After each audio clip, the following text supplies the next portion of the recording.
Kumusta mga kasaliksik? Alam niyo bang mayroong mga matitibay at malalakas na tribo na kahit pang sundalo ng bansang Amerika ay natatakot sa kanila?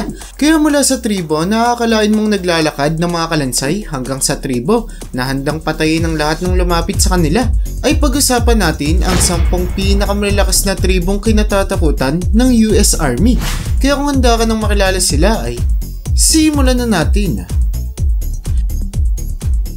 Number 10, Chimbu Skeleton Tribe. Sa unang pagkakataon na makasalubong mo ang mga residente ng tribo na ito ay talaga namang matatakot ka sa kanila sa kadahilan ng aakalain mong mga bungo lamang sila dulot ng kanilang napakahusay ng mga body paint. Sinasabing ginagawa ito ng tribo upang mas lalong matakot sa kanila ang kanilang mga kalaban na talaga namang naging epektibo dahil kadalasang sila ang nananalo sa tuwing nag-aaway ang mga tribo. Kaya naman hindi mo talaga gugustuhin makalaban ng tribo na ito sa kabundukan ng bansang Papua New Guinea dahil hindi lang ang tapang at lakas ang kanilang kayang ipagmalaki kundi pati na ang kanilang pagiging mautak lalo na sa pakikipag-away. Dahil nga sa galing ng kanilang pagbabalat kayo ay ang lahat ng unang beses pa lamang nakakita sa tribo ay natatakot dulot na nauuto sila madalas ng tribong ito kung saan iisipin mo talagang mga naglalakad na bungo ang mga miyembro nila. Kumusta mga kasaliksik? Ako po si John Mark Guzman, ang boses sa likod ng Saliksik TV. At ngayon ay gusto ko kayong imbitahan na mag-subscribe sa Saliksik Gaming kung saan maglalaro at mag-e-enjoy tayo. Kaya ano pang hinihintay mo? Subscribe na at see you there kasaliksik. Number 9, The Mursi. Alam mo bang may isang tribo na matatagpuan sa bansang Ethiopia na may kakaibang kultura kung saan ang mga babae nagbubutas ng kanilang mga labi kung saan nila isinusuksok ang isang malapad na bilugang bakal. Ito ay ang tribo ng Mursi kung saan habang ang mga babae ay dumadaan sa nakakapanindig balahibong tradisyon ay nakakaranas naman ng mga lalaki ng pakikipaglaban simula sa kanilang pagkabinata sa kadahilan ng nagpapakita ito ng kanilang kalakasan at magiging tagapagdesisyon pa kung kailan sila ikakasal. Dahil sa tradisyon ng mga Mursi ay talaga namang makikita na mapalalaki o kaya babae ay talaga namang matibay at malakas kaya't hindi mo talaga gugustuhin makaaway ang tribo na ito. Number 8, Araso Madmen. Kung makasalubong mo ang mga residente ng tribo na ito ay talaga namang mapapatakbo ka kaagad ng mabilis papalayo sa kanila sa kadahilan ng mayroong kakaibang tradisyon ng tribo na ito na tinatawag na Araso Madmen kung saan binabalutan nila ng putik ang kanilang katawan habang nagsusuot naman sila ng aakalain mong helmet na may disenyo mula sa mababangis na hayop hanggang sa nakakatakot na mga halimaw. Sinasabing nakatutulong ang itsura ng tribo na ito para takutin ng mga hayop na malapit sa kanilang tribo pati na rin ang kanilang mga kaaway. At dahil ang mga helmet na ito ay talaga namang sobrang tibay ay nagbibigay din ito ng karagdagang proteksyon para sa mga Araso Madmen kaya't mas mataas ang tsansa nilang manalo kumpara sa kanilang mga kalaban. Number 7, The Asmat. Ang mga Asmat ang isa sa mga tribo na hindi mo talaga gugustuhin makasalubong sa kadahilan ng ang mga mamamayan ng tribo na ito ay mga cannibal kung saan kayang-kaya nilang kainin ang kapwa nilang mga tao.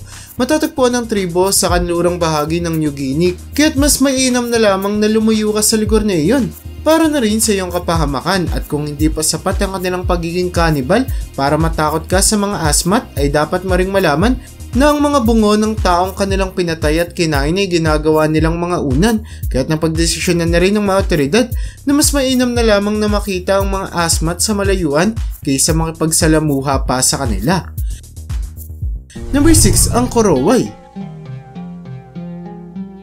Ang mga Koroway ang isa sa mga tribong hindi mo gugusting makasalumuha dahil sinasabing hindi nagbago ang kanilang pamumuhay sa kasalukuyan sa kung paano sila 10,000 taon na ang nakararaan kaya talamak pa rin dito ang kannibalism at pangkukulam.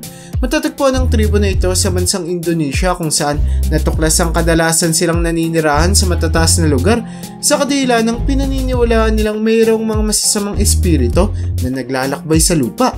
Dahil din sa paniniwala ng mga Kuroy tungkol sa mga espiritu at mga pangkukulam, ay talaga namang kinatatakutan sila ng mga ibang kalapit na tribo. At dahil pa sa pagiging kanibal ng kanilang mga miyembro ay talaga namang ayaw na ayaw silang makaaway ng kahit na sino. Number 5, ang Tolombi. Ang mga Tolombi ang isa sa pinakamaliit na tribo sa buong mundo kung saan ang mga miyembro nila ay kadalasang mas maliit pa sa 5 talampakan. Pero hindi mo sila dapat maliitin dahil kahit na mayroon lamang silang maliit na pangangatawan ay napaka-agresibo at tapang naman nila. Kaya takot na takot sa kanila ang maraming mga tribo. At dahil kilala din ng mga Tolombi sa pagsakop ng ibang mga tribo ay talaga namang hindi na may tatanggi kung gaano sila ka-agresibo. Sa kasalukuyan ay kakaunti pa lamang ang mga nalalaman tungkol sa pamumuhay sa tribo ng mga Tolombi, dulot na rin sa takot ng mga tao na lapitan ng mga ito dahil sa takot na baka sila ay atakihin. Number 4, ang Maasai. Ang mga Maasai ang isa sa mga tribong kilala sa kanilang pagiging mandirigma. Sa kadahilan ng mga semi-nomadic ang tribo na ito, kaya't palipat-lipat sila ng kanilang mga tinitira na naging dahilan para makasalumuhan nila ang madaming mga mababangis na hayop, kaya't talagang wala na silang kinatatakutan. Dahil din sa kanilang pakikihalubilo sa mga nakakatakot na hayop sa ating kalikasan, mula bata pa lamang sila ay talaga namang nahubog na ang kanilang buong pagkatao at pangangatawan kung saan kayang-kaya nilang makipaglaban sa lahat. Meron pang tradisyon ng mga lalaking Maasai kung saan tumatalon sila ng mataas para may pakita ang lakas ng kanilang hita at pangangatawan na ginagamit nila para maakit ang mga kababaihan. Number 3, Maori Warriors. Alam niyo bang mayroong tribo na matatagpuan sa bansang New Zealand na itinuturing na pinakakinatatakutan sa buong mundo? Ito ay ang tribo ng mga Maori Warriors kung saan ang bawat miyembro nila ay talaga namang sanay na sa pakikipaglaban. Sa kadila ng dagdag pa sa malakas nilang pangangatawan ay ang kanilang mga ginagawang aksyon gaya ng pag-flex ng kanilang mga muscle at paglabas ng dila, kasabay ng pagdilat ng malaki sa kanilang mga mata at malakas na sigaw na talaga namang epektibo para takutin ang kanilang mga kaaway, kaya't wala talagang tribo o namang miyembro ng sandatang lakas ang gugustuing makalaban sila. Ang gugustuing sila ay makalaban. Number 2, Comanche. Ang tribo na kilala bilang hari ng kapatagan ay ang Comanche kung saan ang bawat miyembro ng kanilang tribo ay eksperto sa pangangaso.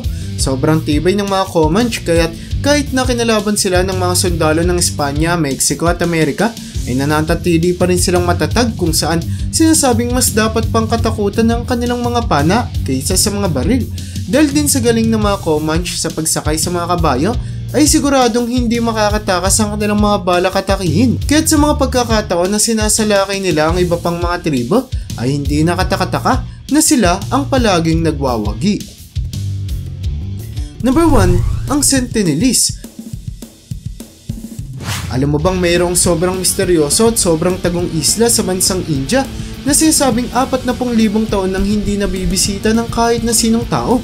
Ito ay ang North Sentinel Island na hindi pa rin malapitan ng mga otoridad sa kadahilan ng sobrang protektado ito ng mga naninirahan sa isla na tinatawag na mga Sentinelese na umaatake sa kahit na sinong nagtatangkang lumapit sa isla kung saan may mga ulat pa na nakapatay sila ng ilang mga minalas na tao na aksidenteng napalapit sa North Sentinel Island.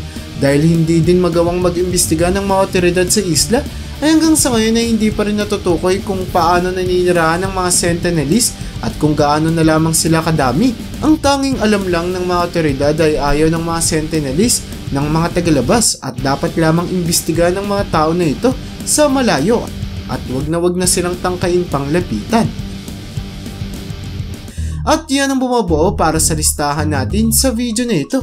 Talaga namang napakadaming mga tribo sa ating kalikasan na hindi man natin masyadong nalalaman kung paano sila namumuhay, ay alam naman natin na handa silang ipaglaban ang kanilang pamumuhay hanggang kamatayan. Kaya para sa'yo, alin sa mga tribo na ito ang hindi mo gugustuhin lapitan?